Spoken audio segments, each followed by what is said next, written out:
Ave Regina, Mater misericordiae, vita dulcedo, estes nostra salve.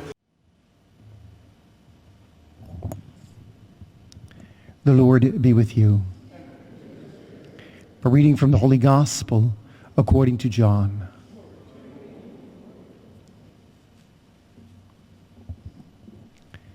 Six days before Passover, Jesus came to Bethany, where Lazarus was, whom Jesus had raised from the dead.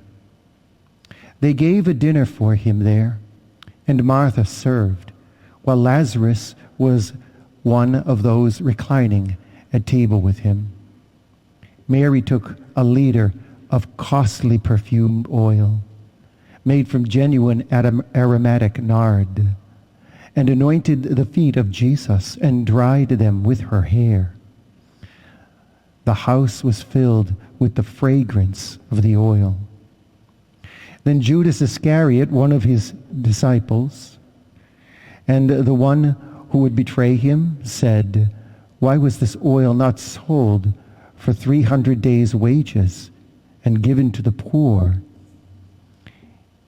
He said this not because he cared about the poor, but because he was a thief and held the money bag and used to steal the contributions. So Jesus said, "Leave her alone. Let her keep this for the day of my burial. You always have the poor with you, but you do not always have me." The large crowd of the Jews found out that he was there and came, not only because of him, but also to see Lazarus, whom he had raised from the dead. And the chief priests plotted to kill Lazarus too, because many of the Jews were turning away and believing in Jesus because of him. The Gospel of the Lord.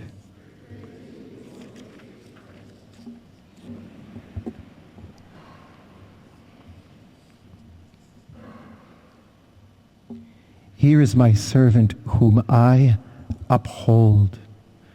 This is the Father speaking about Jesus through the prophet Isaiah. He's upholding Jesus, honoring him. And this is what Mary is doing. She takes this oil and she covers Jesus with it. It's a beautiful act of reverence.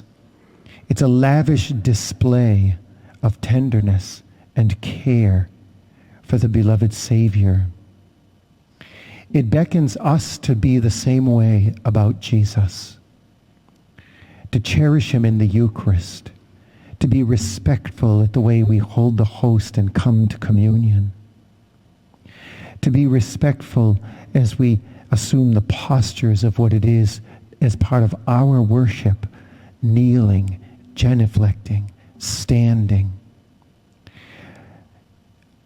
A beautiful display of someone who would be at the feet of Jesus in prayer.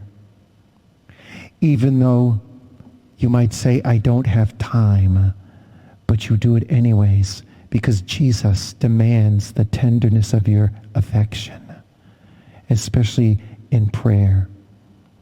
It's in prayer that we win the heart of Jesus, entering in his sacred heart by becoming more and more united with him. And so the praying of the scriptures, where we become more familiar with him, becomes a great sustenance for us to be more close to Jesus, ever more close to Jesus.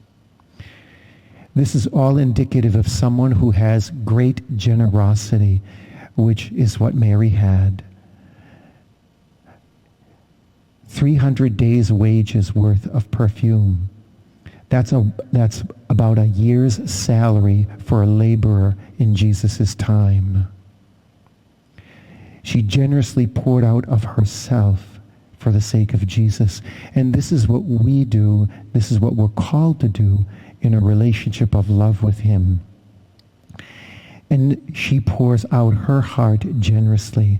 On the other hand, Judas is self-centered, self-interested, and a host of other things that go along with that. He's not interested in the ministry of Jesus. He's interested in the ministry of me, myself, and I. And you see where this leads him. It eats at the soul and alienates the soul from God. And soon we lose sight of him. It's vital for us to take the time to pray. It's vital for us to take the time to go to the sacrament of reconciliation. It's wonderful that some of us can come and almost every day have the Holy Eucharist to enter into a loving union with our Savior. Not everyone can do this for many reasons, and yet to not cherish the Sunday is a sabotage to the vitality of our own spiritual life and the integrity of our soul. And so we must come to Jesus and be generous with our time, with our energy, so that we may embrace his feet and worship him and allow him to honor us and raise us on the last day. Regina Celi, letare, alleluia, qui aquam meruisti portare, alleluia.